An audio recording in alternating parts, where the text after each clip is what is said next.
Hello and happy holidays, everyone. Welcome to the Celeste Stein Show. I'm your host, Dr. Celeste Stein, and I invite you to like, share, and subscribe to my channels on bbsradio.com and my YouTube channel. It means so much to those of us who are working hard to bring you news you can use, self-help topics, and top entertainment news. Thanks so much for tuning in. Now, on today's show, we have two very special guests who are going to give you some information on how you can stay safe for the holidays. Christmas and New Year's are certainly supposed to be fun times of the year with friends and family. But if you're not careful and vigilant, you can also become prey and victim to those who find many ways to put a damper on your holiday fun. Today, I am joined by Chief James Hambrick and Lieutenant Wes Neely. Lieutenant Neely is a police officer with the Mount Juliet Police Department, and he is an active threats expert and workplace violence consultant. And Chief Hambrick has served in the city of Mount Juliet, Tennessee, as both chaplain and police officer, and has just recently retired after 28 years of service. Certainly, thank you for your service. And before we begin today, I'd like to play a little video of the Chiefs' recent send-off after an amazing career.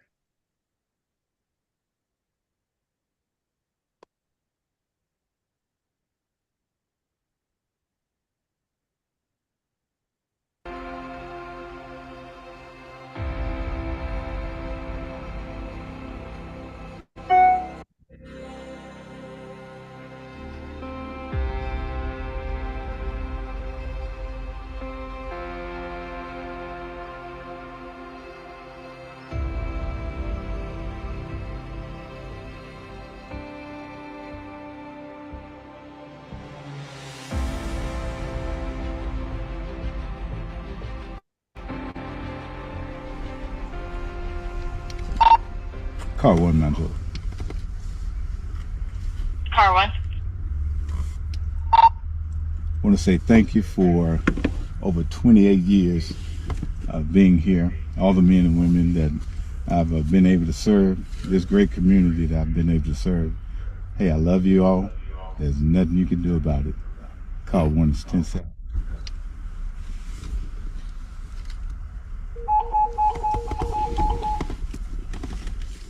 Chief Hambrick, thank you for your 28 years of service to the city of Mount Juliet and to the men and women of the Mount Juliet Police Department.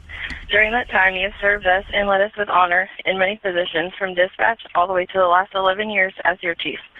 We have learned from you, grown with you, and we will miss you as you start your next chapter of life. We wish you and Miss Denise the best moving forward.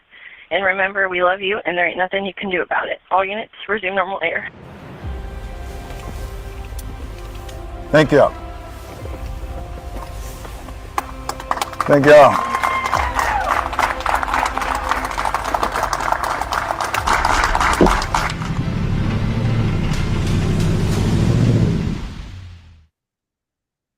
What an amazing journey, Chief Hambrick. That was awesome. And I would also like to congratulate you on your new appointment as Chief Security Officer at Trevecca Nazarene University, where I know you'll do just an amazing job. And thanks so much for being here today. It is an extreme honor, and happy holidays to both of you. Thanks, Celeste. It's good to be here. Thanks. All right, I'm going to get into the show now.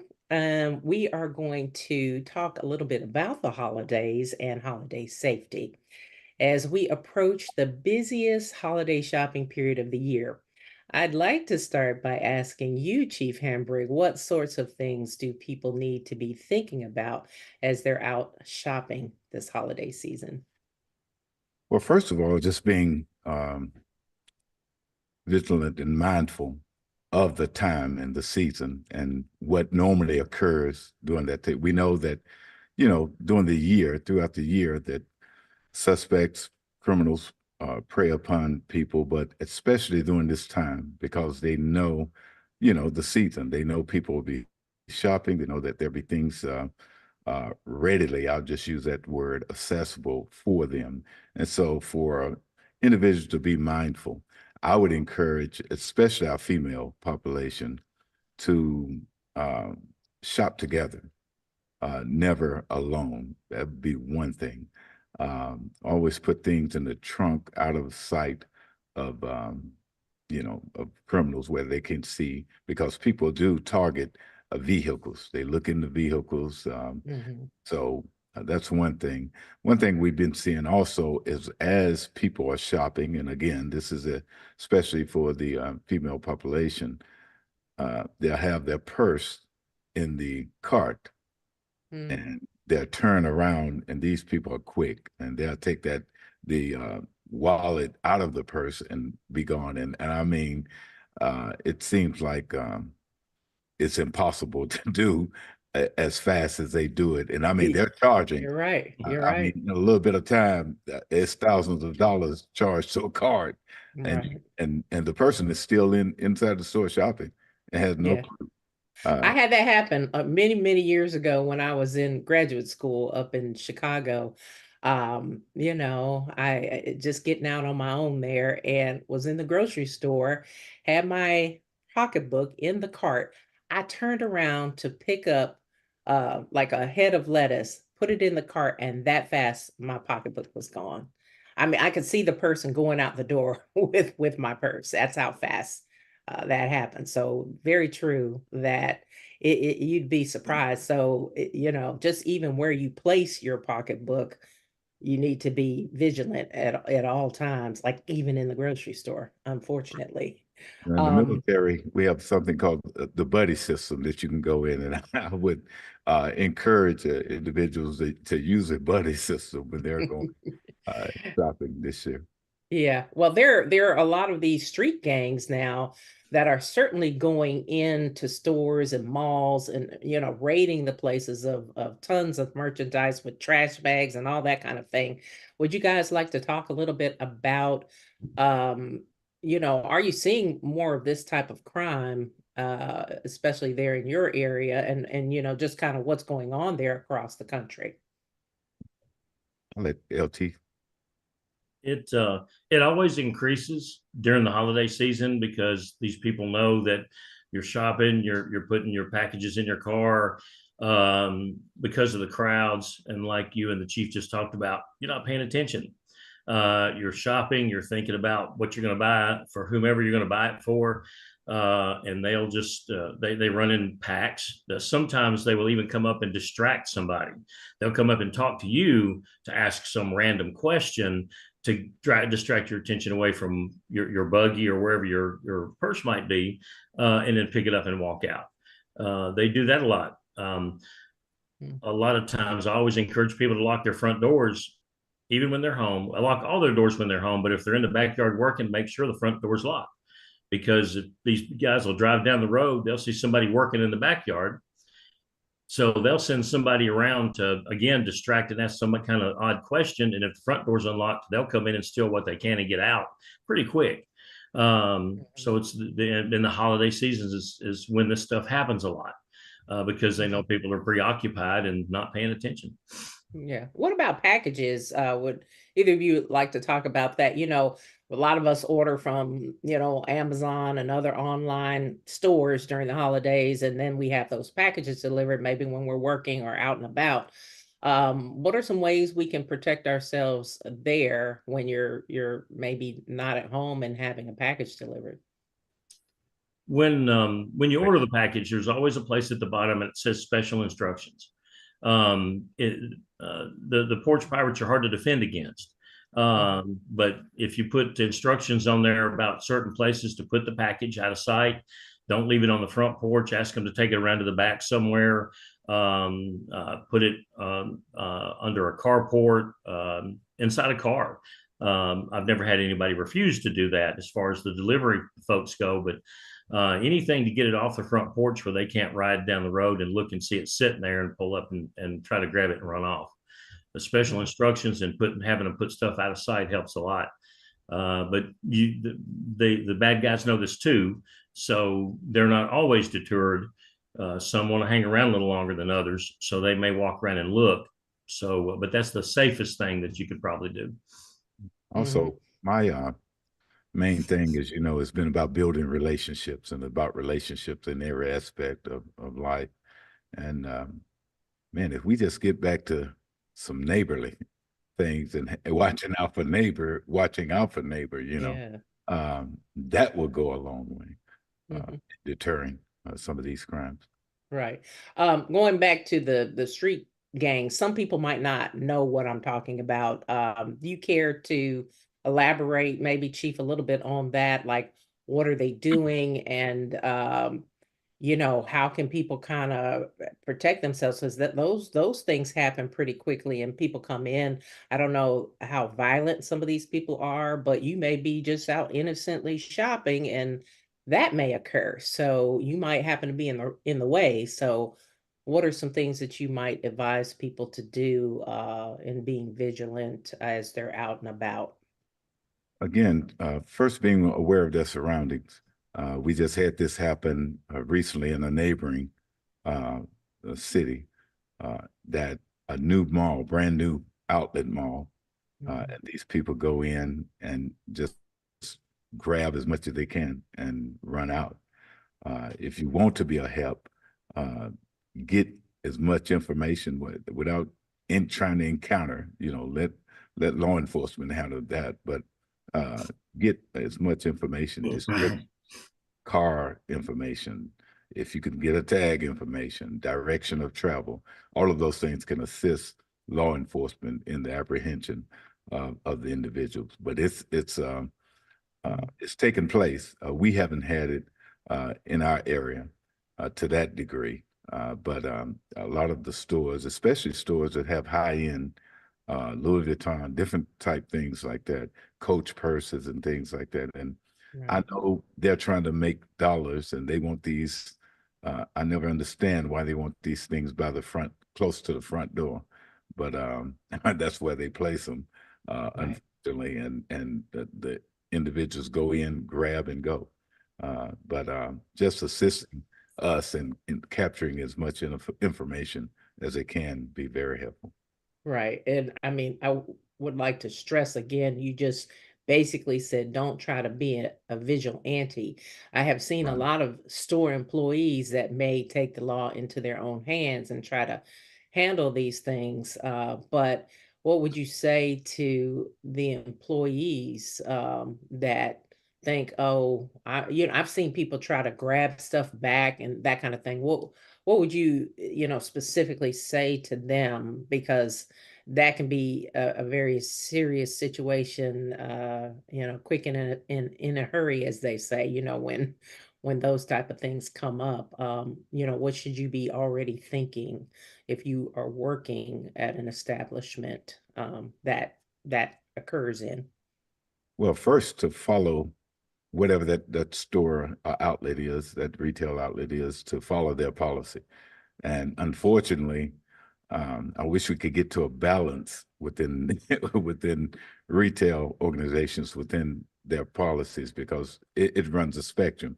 Some have a policy not to even call police. I mean, not to do anything. Mm, Some, and others, but at the very least, if they would do the same thing that I just mentioned for the citizens, to get as much information, don't try to apprehend, don't try to grab or stop anything like that.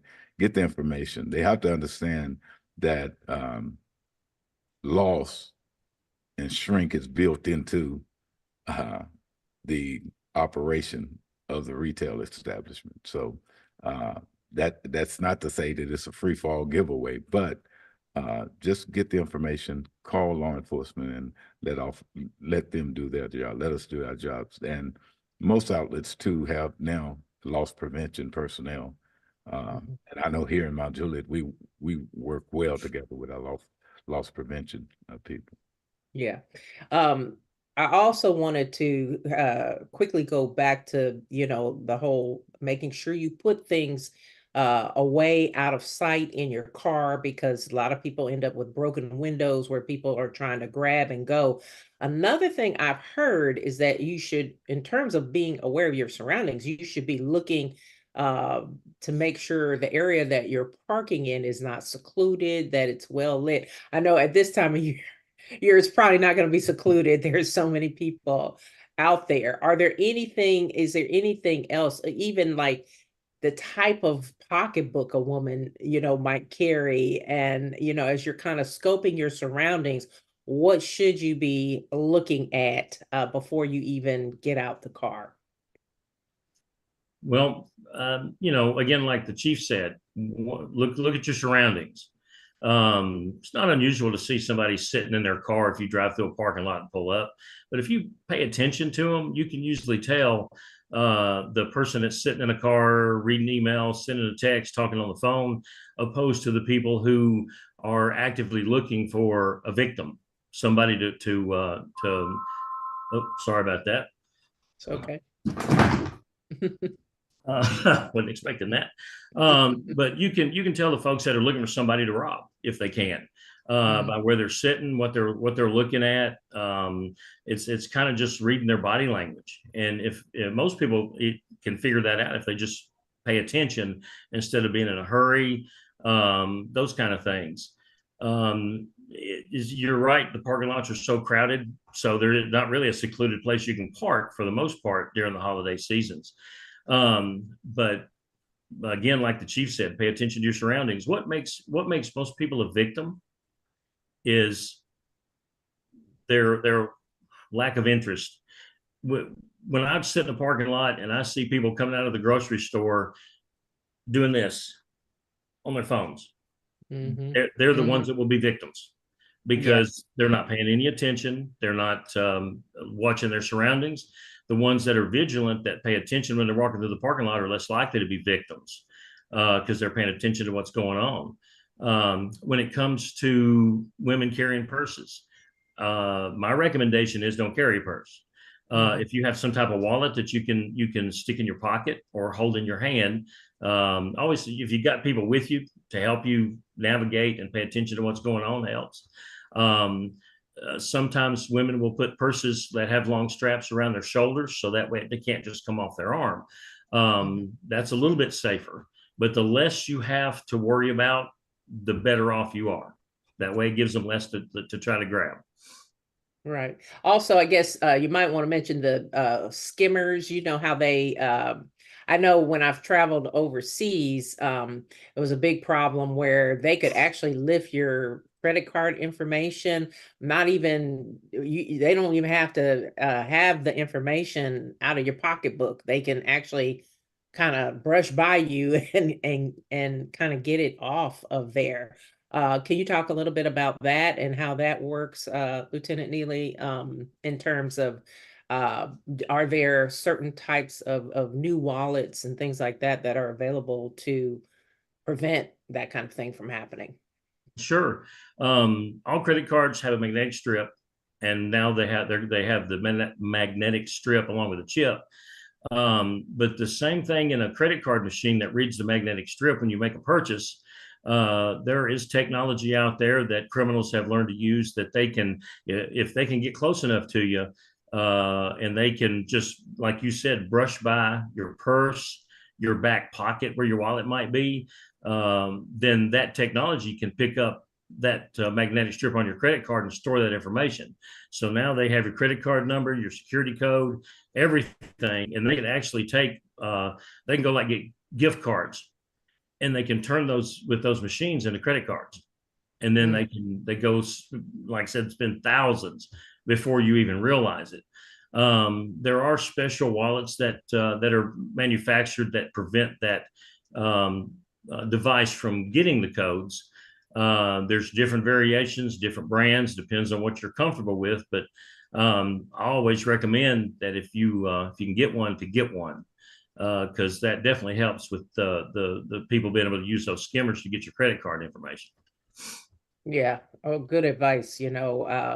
It's so much going on. You have to keep up with it all. And I really, as people are aging and what have you, it just seems like there's more and more things, that you have to look out for. We're going to take a quick break. And when we come back, we're going to talk more about holiday crime and what you can do if you think you've been a victim. We'll be back right after this. A lot of things have come to a screeching halt due to COVID-19, but you should know that the court system in Tennessee is still open and holding in-person hearings for orders of protection and other types of abuse cases. If you have a hearing date, double check on where your hearing will be held. If you need assistance on an order of protection or temporary restraining order, contact the Legal Aid Society at 1-800-238-1443 or visit our website at www.las.org. And welcome back. You're listening to the Celeste Stein Show on bbsradio.com. Thank you so much for joining us. Right now, I am speaking with Chief James Hambrick and Lieutenant Wes Neely, and we're talking about ways you can protect yourself and keep yourself from being a victim during this holiday season. So are you guys seeing an increase or a decrease in crime in your area this holiday season? Go ahead, G. You just said go. It our actually by doing the numbers, I do a report and have been doing a report every Thursday to our city manager. Our shoplifting it seemingly has decreased with the latest numbers that we've gathered. Even our vehicle burglars, we had a few just recently, a couple of days ago, but prior to that, our vehicle burglaries and things have been tremendously low. Yeah. Interestingly enough, I kind of looked at some research from the Pew Foundation this morning, and it is showing sort of a decrease nationwide. But actually, I've seen homicides are up. Are you all seeing that trend in your area? Well, in the Nashville area, Mm-hmm. but not Mount Juliet.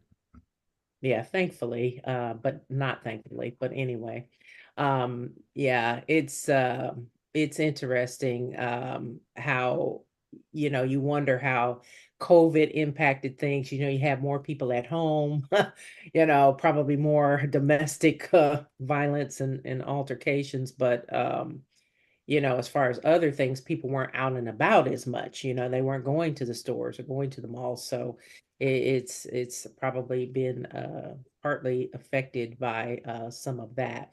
One of the things also that I wanted to ask Lieutenant Neely, if you become a victim, tell me what if because sometimes people, they don't know if they've lost or misplaced something. I mean, especially when it comes to, theft of your pocketbook or what have you.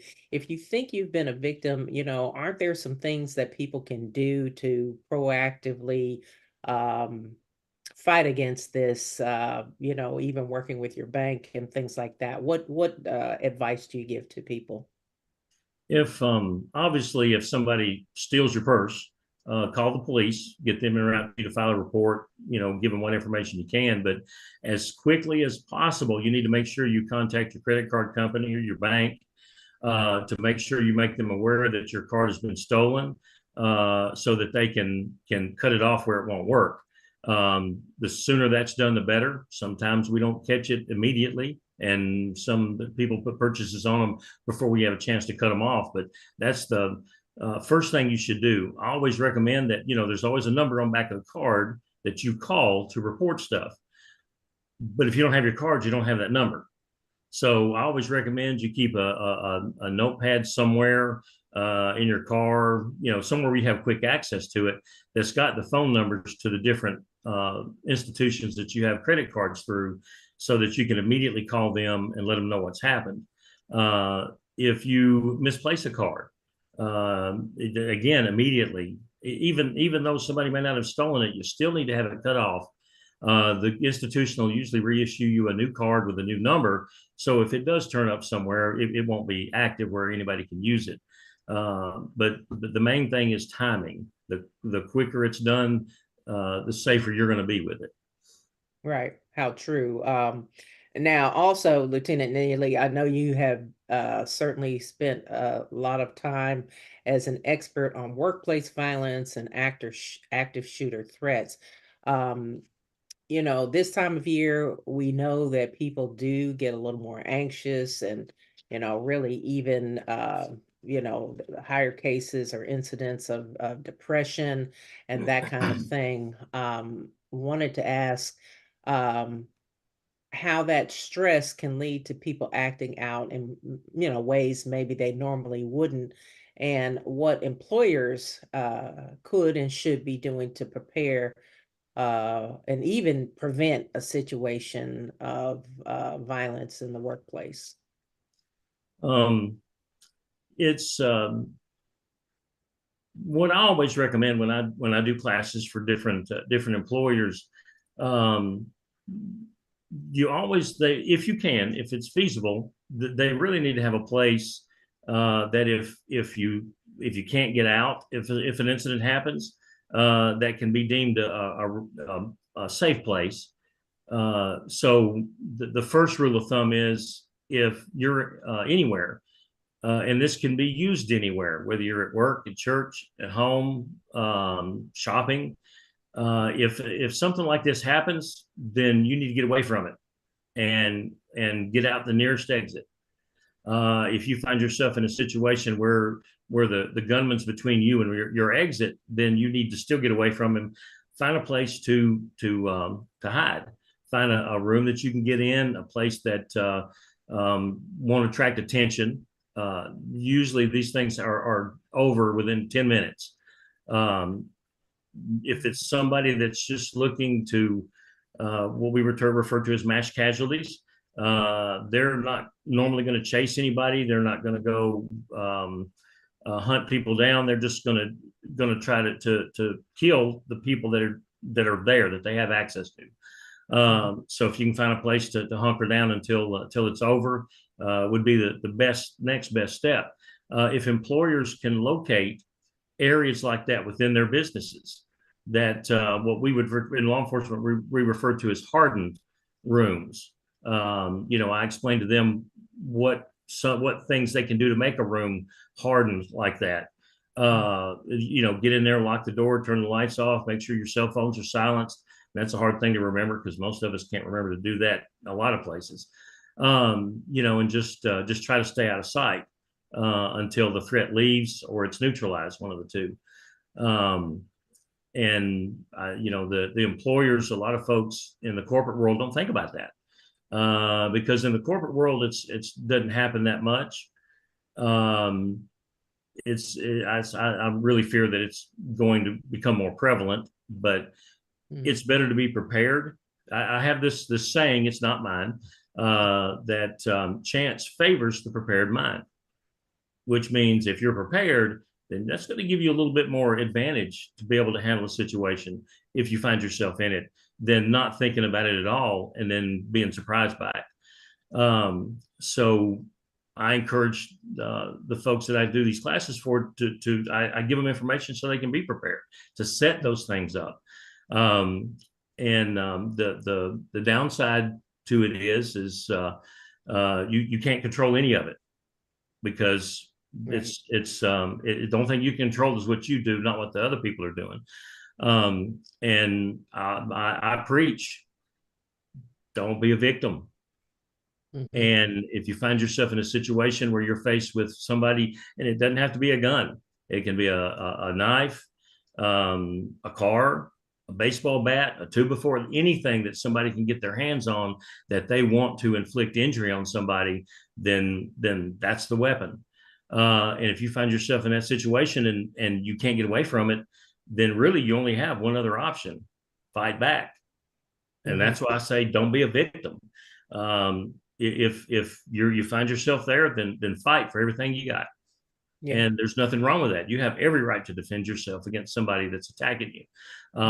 If you have to take their life, it doesn't matter whether they're a bad guy or not. It's going to affect you. But you have to understand, you have to defend yourself. It's either them or you.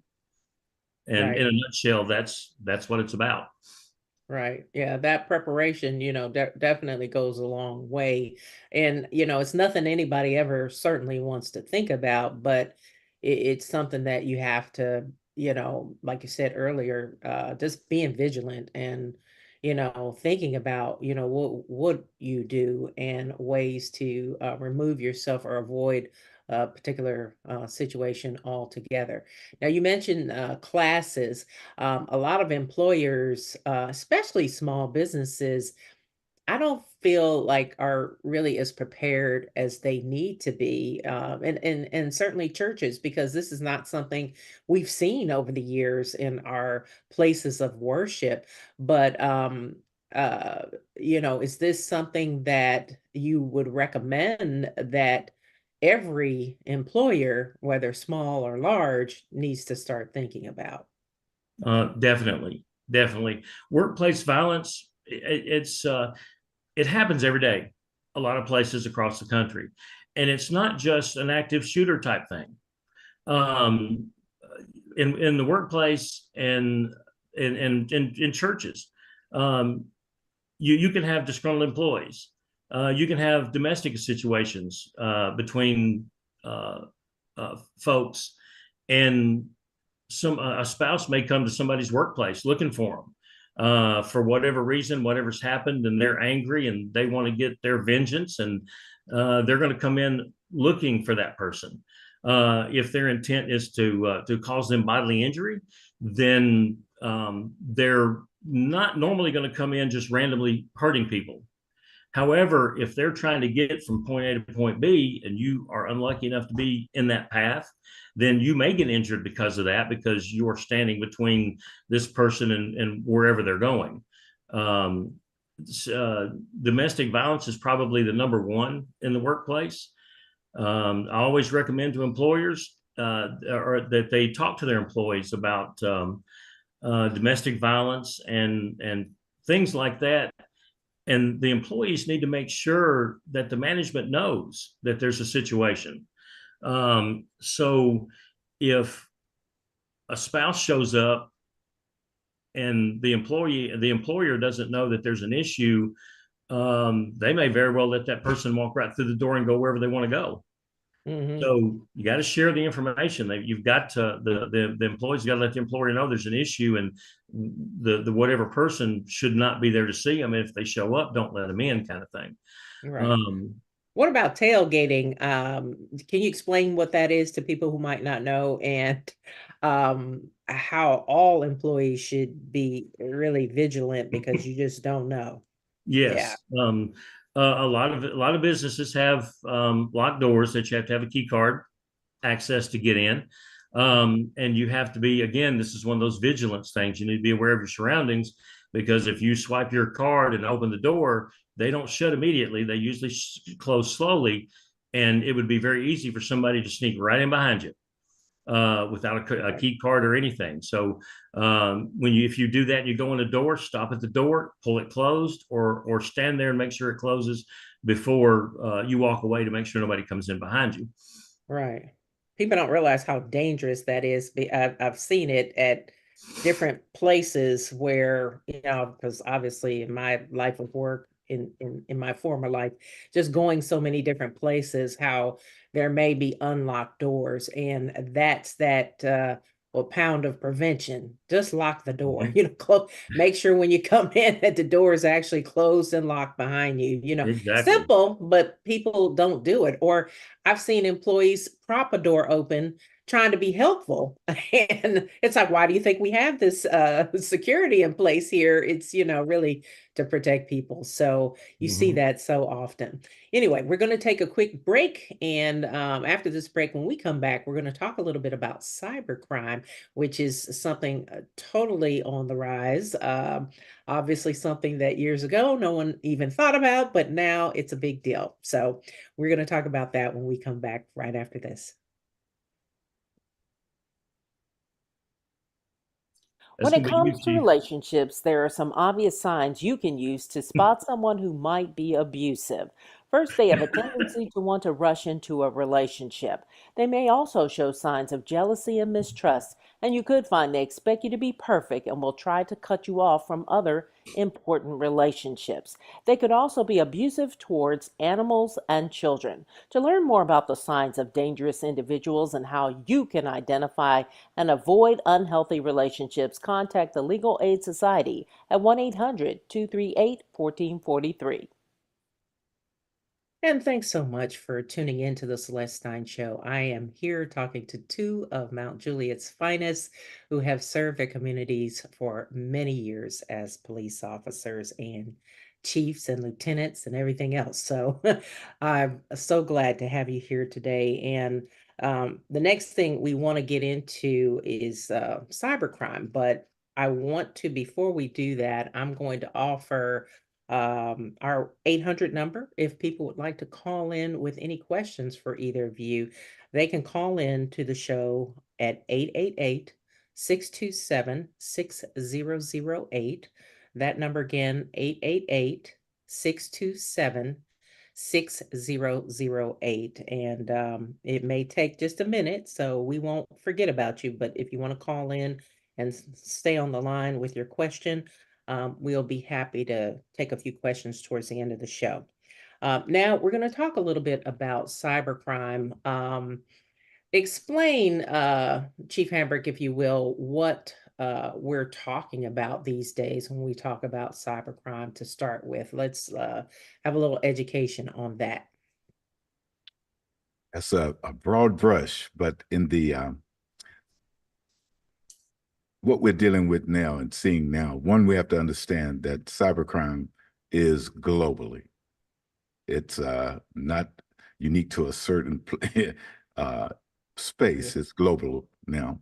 And we used to be, you would just talk about what's happening on a computer. But now with cell phones, which are computers within themselves, with so much going on, with technology being advanced more and more. And, you know, as when we think we're gaining a little bit of ground in this area, then another technology comes out that is good, but is also used by criminals in the criminal element. AI, for example, has and is changing the game as it relates to crime and these crimes that are, you know, taking place on computers and phones and with information and people's information and funds. And it's again, it's a global thing, and it's hard to really combat because the suspect or the organization, that the criminal organization, may be in a total different country. But the victim is here in Mount Juliet. So it's to enforce and have law enforcement. We say protection is key, and you know, because we're seeing it with fraud, scams, different things. Some of the things that I've dealt with personally, people have called and said that they're from the IRS and they're going to take your spouse to jail and we need $10,000, and people are going and getting $10,000. And I'm grateful for here in our community, grateful for organizations and businesses that would say, hey, this is your money, but I think you need to go talk to Chief Hambrick before you do. Yeah. And we've saved people. I'm like, you know, have you ever tried to call the IRS? I said, I said, you know how hard that was to get in touch with them. That's crazy. Yeah, for sure. They're not going to call you. They're going to, hey, you'll get some mail or something like that. I said, just think about it. They know where you work. Right. They need your money and want your money, they'll get it. But unfortunately, they prey on the older population. Our older population are those that are most vulnerable to these type scams of calling in. We just had recently somebody called in and said to a female that this was somebody from the Mount Juliet Police Department calling them. And we don't solicit funds like that from a phone call. And they gave in and met at a place, you know, and gave thousands of dollars away. And so we have to protect ourselves and right.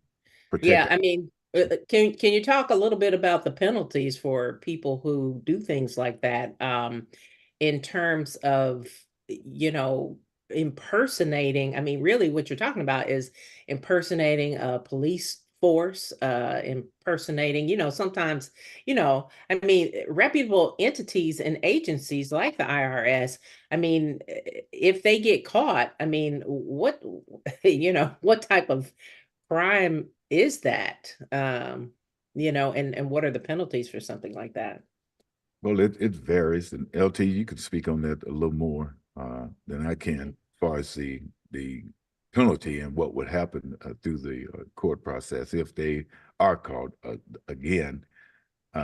Even though there may be somebody locally that is being used, unfortunately, these enterprises are overseas. Most of them we're seeing are coming Yeah. out of Africa. So, Mm, yeah. So, go ahead, Lieutenant Neely. Go ahead. I was just going to say that uh, a crime of this type is kind of like identity theft. Is a very very hard crime to find the suspects and charge them.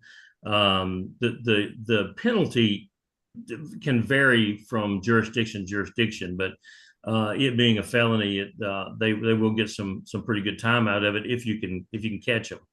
Mhm.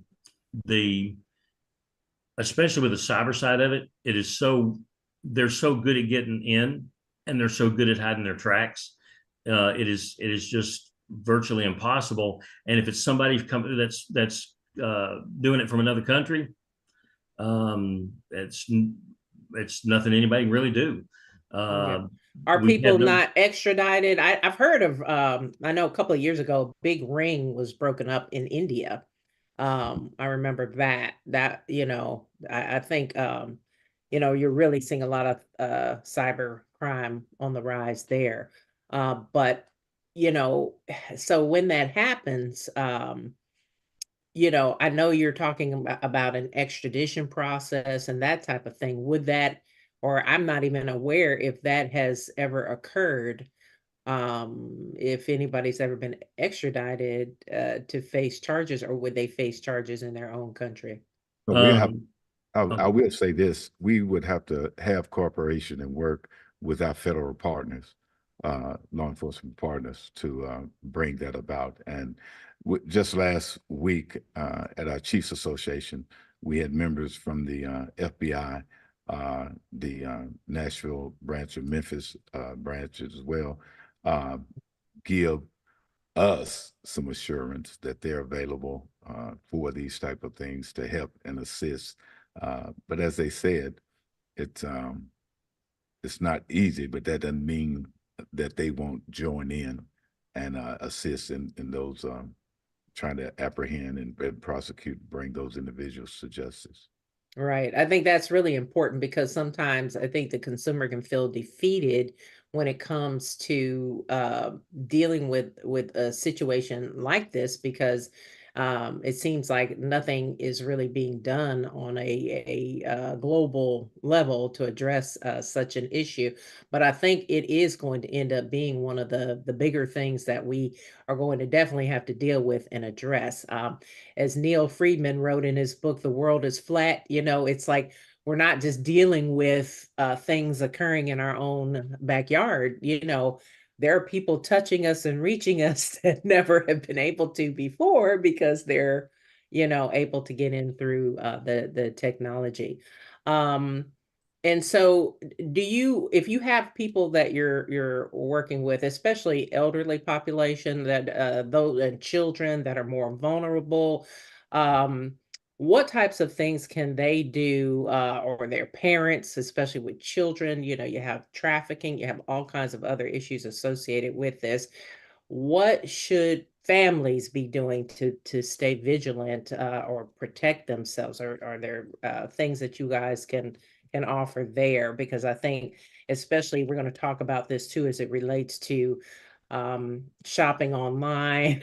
That's Mhm. going to be something we'll get to in just a minute. But what would you recommend from a cybersecurity standpoint that people can do? Let me say this one thing: how I see the most being played out, and this is by phone calls and unsolicited phone calls, and especially with this onset of AI and Chat GPT, they will capture. And I warn people about answering the phone, and they'll say when they call, "Is this so and so?" And what they're hoping to catch is you to say yes, right? They have your other information, and they can play that back. Some of the automated things that are needed to access funds and money accounts and things requires you to say yes. And once that happens, I'm like, man, and so unwanted or unsolicited phone calls, if you don't know who it is, hey, I let them leave a message. If it's somebody, if it's somebody that wants me, they'll leave me a message. If I don't know the number, then I'm not answering. And I'm terrible about it. The problem I have is somebody important will be calling, and I'm just like, going to voicemail. Like, yeah, right. But it's like, so one of the things that you can do. But I would also mention some of the software, because I don't know if we really touched on ransomware slightly, but when someone is trying to like hijack your computer so that you have to pay a certain amount for them to release it. And I've heard that some companies have actually paid it, to rather than to lose their proprietary information, because it could cost so much more. But in any case, you have to be so careful. So let's talk about cybercrime in the terms of when you're doing this holiday shopping. What are some things that people need to look out for when they're putting their information online? I've had a situation one time where I put in I was purchasing something that I thought was sort of a legitimate purchase, where you're ordering a product, but then they sign you up for all this other stuff, that you're like, I didn't order this, where is this coming from? Or it becomes like a subscription. So I've definitely had to undo that, a time in the past. It's just, they get more and more sophisticated. So what are some things people can do there?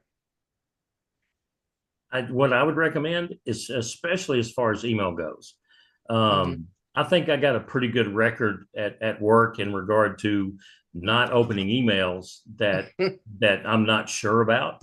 But if you read the fine print, and I'm talking about places like Amazon or any of the big companies, if you read the fine print, it'll talk about them. If you agree to certain things, you're giving them permission to sell your information. And when I say information, I'm not talking about your personal information. I'm just talking about your email address, stuff like that, your name, your email address, what city or state you live in. And that's where all them emails come from that you're like, why am I getting this? I don't know this company. And that's how they get in. There are what seem to be legitimate companies, and they'll buy this information and they'll start sending emails out, and they'll put attachments in there. They'll put that, sometimes they'll send something that says there's an invoice that is overdue or something. And you're like, what the crap is this? So you open it to look at it. Don't do that. If you get an email from some company or something that you don't know, then don't open any attachments or anything, because once that attachment's open, they put malware on your computer, and then now they can get in there and find, if you pay your bills on that computer, guess what they got? Your banking information. So if you get an email, don't open any attachments unless you are certain that that's some transaction or some company that you're familiar with or some person that you're familiar with. I've gotten emails before where somebody would say, hey, I got these pictures for you to review. And all they're trying to do is get you to click on the attachment. And once you do that, it's done. Right. Facebook is famous for that. I hate no offense to Facebook, but I've seen a lot on there where they have cloned somebody's account and then the next thing you know on there, it's like, have you seen this video? I think you may know this person who just died or some, something crazy. Mhm. And so you want to stay away from all of that because you think it's somebody you know, or have you heard about the latest grant about something? And you're like, I mean, really, do these people really, if they could actually harvest some of that energy and There you take it go. and use it for Mhm. something good Lord, they would be rich just doing that, but it's unfortunate they have to, prey on people. Now, online, to protect your information online, everybody's gotten very comfortable at this point with shopping online, but should they be so comfortable, No, no. in terms of people being able to access your information? Like, I know there's software too that will show you if uh, your password has ever been compromised. That's a scary thought, right? Yeah, and that's a double-edged sword because hackers too can use that to get you to give them your passwords. They can send an email saying, "Hey, your password's been compromised. You need to click here and do this." And it's so easy for them to get online and go to Netflix, let's say. They can go onto Netflix. They can copy the logos and other stuff to make Right. and create an email to make it look like it's actually Netflix sending you the information. Mhm. And then they'll say, "Oh, your password's been compromised. You need to change your password. Click here." So you click Right. there and you change your password. Now they have your Netflix password. And what are we Yeah. all guilty of? Because we have to remember so much, we have a tendency to use the same password for everything we do. Right. So, I used to so work with someone, he would be like, "Oh God, if they ever get my password, they've cracked the code," like, mhm. because I use the same one on everything. I was like, "Oh, you don't?" And he's like, "Yes, I do. My problem is I have so many, I can't remember them all. I have to take guesses at my own password, which is crazy, but that's what you have to do, one step ahead, that works for me right Mhm. now, but we'll see." um so we have a few more minutes as we're wrapping up here. Are there any other things I know I wanted to address really quickly because this is really, really important. And I know this is going to delve into the area of sort of, well, it's really still safety, but I wanted to talk about, your Christmas tree and things that you have at home. There are a lot of tragedies a lot of times during the holidays because of Christmas lights and things that may catch fire. Any bit of advice for people in terms of if you're leaving the house, what kind of things should you be doing if you have a Christmas tree or your stove and you've cooked something for the holidays? What can you tell people there? Well, one, I mean, this is supposed to be a joyous time, celebrating with family, friends, and it can be that. We have to make sure that we're also responsible things, not leaving things on. And this time, the commercialism of it in itself lends Mhm. itself up to us, the hustle and bustle, as we say, and we're in and out. And oop, I forgot this. I just run here and get this, and we leave things unattended.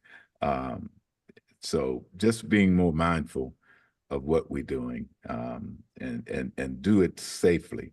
Um, Sometimes, and I'll say Wes and I are probably more guilty than that. Than as men, we don't like to read instructions, so we we we just start plugging in things and put things because we can. But just slowing down and doing things the right way.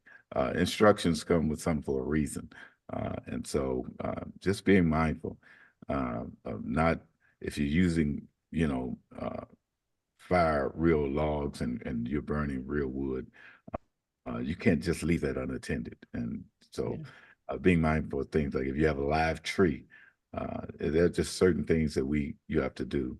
But Right. you want One people. thing it reminded me when you were talking about the logs, I did a story years ago in Nashville. There was a Laotian family that had, several people living in an apartment and the power went out. Remember when we had that really bad ice storm? And I don't know if you remember this story, but they brought the grill inside and tried to cook inside, and the carbon monoxide killed everyone in the family, which is such a sad story. So those are things people don't think about. They may not know. And again, are very important to safety around the holiday. So I think we covered a number of wonderful topics here that hopefully will do someone some good this holiday season. I thank you two both so much for coming on. Great words of wisdom and advice for people. And I hope a lot of people hear this. We'll have to do a replay for people online. So thank you so much. That's about all the time we have for now. Please join us again for the Celeste Stein Show on bbsradio.com in 2 weeks from now on Saturday at 12 noon Eastern Standard Time. Thanks for listening in and have a very safe and happy holiday. Thanks for watching.